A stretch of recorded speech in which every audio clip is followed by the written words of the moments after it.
What you're about to hear will forever change how you view global trade. In a stunning move, China just delivered a devastating blow to the United States with a single brutal statement. Take your beef and go home. Overnight, 150,000 tons of American beef were wiped off the table, without warning, negotiation, or explanation. This loss goes far beyond the freezer section. It's about power, it's about leverage, and it's about disrupting the livelihoods of over 520 million Americans. This isn't just a trade dispute. It's a strategic strike aimed at the core of U.S. economic interests. As Washington scrambles to pick up the pieces, one player didn't waste any time slipping into the void: Moscow. Russia is moving swiftly to fill the gap left by America, taking advantage of China's abrupt shift without so much as a knock on the door. But why did China turn its back on the U.S. so suddenly? And why, of all countries, is Russia the one to benefit the most? The answer is far more complex and more dangerous than you might realize. According to Reuters, China's rejection of U.S. beef came after a covert series of inspections at key ports in Guangdong and Shanghai, just 2 days after the U.S. imposed harsh tariffs on Chinese electric vehicles. Officially, China cited health standards as the reason for the ban, but analysts from the Peterson Institute and Rabobank see this as a strategic retaliation. You don't throw away $500 million in beef over a clerical error, says Chad Bone, senior fellow at the Peterson Institute. In 2024, U.S. beef exports to China reached a staggering $1.28 billion, making it one of the most profitable and rapidly growing trade lines for American agriculture.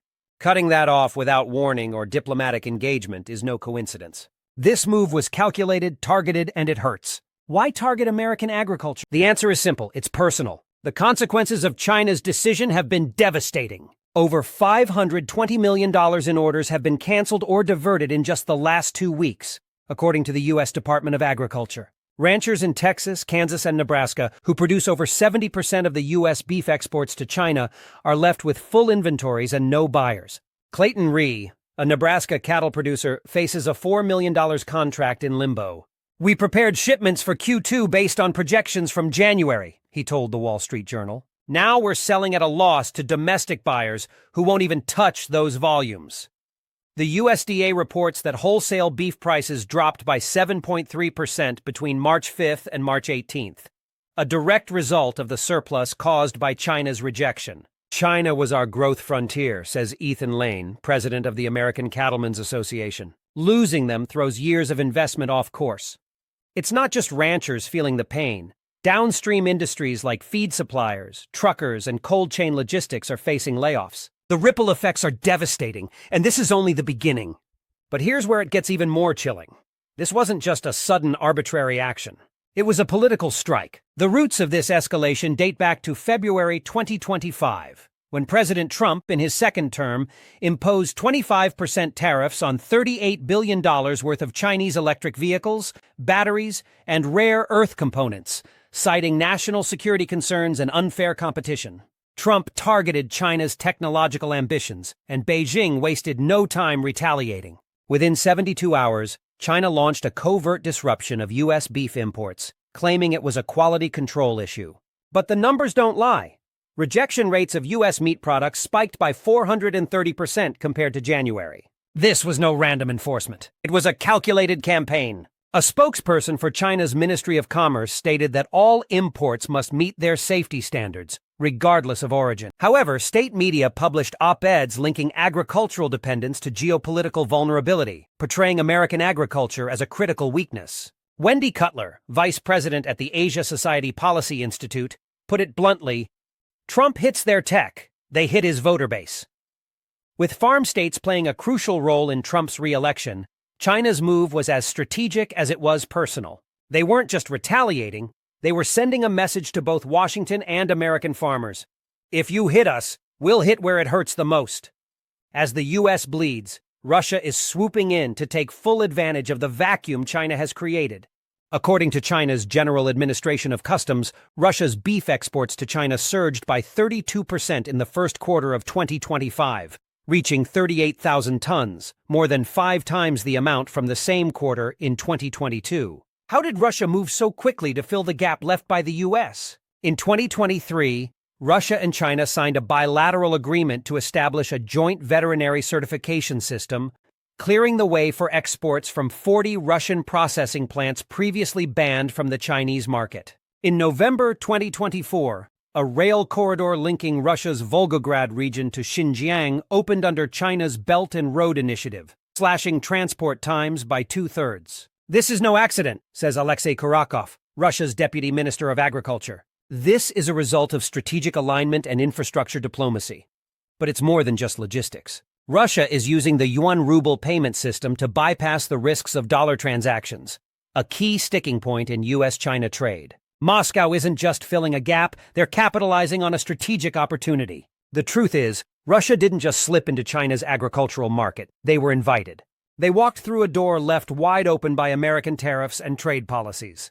Now the question isn't just how fast Russia is moving, it's whether they can keep up with China's massive appetite for beef. Can Russia supply the quantity and quality that China demands? And more importantly, will the U.S. be able to reclaim its place at the table before Russia solidifies its position? This isn't just about beef. It's about global power, economic dominance, and the shifting balance of geopolitical forces. The game has changed, and the stakes have never been higher. In 2024, China consumed an eye-popping 10.6 million tons of beef, with nearly 25% of that coming from imports. The United States once dominated this trade, but last year, the U.S. supplied a mere 285,000 tons. Russia, despite its rapid growth, accounted for only 15% of that volume.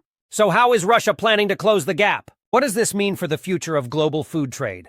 In early 2025, the Russian government made an aggressive move, announcing a $1.1 billion subsidy to double its meat production by 2027, with a specific focus on export-oriented beef farms. The global food trade is changing. The balance of power is shifting, and the future of global beef trade hangs in the balance. 3 massive new feedlots are being built in Voronezh and Kurgan, each capable of raising over 100,000 cattle annually. With its vast stretches of arable land, affordable labor, and newly enhanced logistics, Russia is poised for a significant leap forward in the agricultural sector. But this isn't just a business move, it's a calculated geopolitical strategy. Olga O.A., a trade economist at Moscow State University, points out that while Russia's logistical advantages are undeniable, the world remains cautious about its safety standards and the reliability of its cold chain infrastructure. Still, China seems willing to overlook these concerns, likely to strengthen its strategic ties with Russia. But the bigger question is why China is shifting so drastically toward Russia. Argentina, once China's second-largest beef supplier, accounted for 21% of China's beef imports in 2021. However, by late 2024, Argentina's political and economic instability reached a tipping point. President Javier M's deregulation policies led to runaway inflation, a plummeting peso, delayed export permits, and frozen contracts. What was once a reliable supplier became unpredictable, making it a less viable option for China. Meanwhile, Australia, a long-standing partner, has struggled to regain Beijing's trust after the 2020 barley and wine dispute. Though China lifted some bans on Australian beef in late 2023, the relationship remains strained. In January 2025, 3 major Australian beef shipments were rejected for exceeding microbial residue limits, reigniting Beijing's skepticism. Trust has not been fully restored, says Dr. Vivian Wang, a food safety policy analyst at the University of Sydney. China now values not just supply volume, but also political alignment and sanitary compliance. Enter Russia, once an unlikely contender, now stepping up as a key supplier of beef for China's future. By the first quarter of 2025, Chinese imports of Russian beef surged to 41,000 tons, a sharp increase from just 9,800 tons during the same period in 2023, according to the General Administration of Customs. Price is part of the story. Russian beef is 12% cheaper than Australian beef. But there's more to it. The real game changer is Russia's alignment with China's payment system. Since December 2024, 89% of Russian beef exports to China have been settled in yuan or rubles, bypassing the US dollar entirely. Maxim Sov, CEO of Russia's agro-export group TAZ, says, Beijing values predictability over perfection. This strategic alignment is not only a win for Russia, it's a major shift in the broader geopolitical landscape. Russia's new agricultural rail corridor, operational since November 2024, has reduced shipping times to China from 28 days by sea to just 11 days by rail, greatly improving efficiency and predictability. This shift isn't solely about beef. It's part of a larger reimagining of global trade dynamics with the potential to reshape the global food market. On March 7, 2025, China escalated tensions with the U.S. by imposing new tariffs on 7 American agricultural products, including sorghum, almonds, pork, and dairy. The tariffs, totaling $11.6 billion in annual trade, came just days after the U.S. reinstated tariffs on $35 billion worth of Chinese tech goods. This is more than just economic retaliation, it's a strategic maneuver. USDA chief economist Seth Meyer warned that if these retaliatory measures continue, U.S. soybean exports, valued at $14 billion in 2024, could drop by 22% in 2025. This is no longer a simple tit-for-tat, says Alicia Garcia Herrera, chief Asia-Pacific economist at Natixis. It's a long-term decoupling.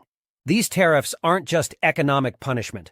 They aim to fracture the U.S.-China relationship, strategically targeting red state exports to exert political pressure on rural America while sparing critical imports like lithium and semiconductors. The stakes are high. The U.S.'s share of China's beef market, once a key driver of agricultural exports, has dropped significantly. In 2022, the U.S. held 12.6% of China's beef imports, generating $1.2 billion in sales. By the first quarter of 2025, that share had plummeted to below 6%, according to USDA data.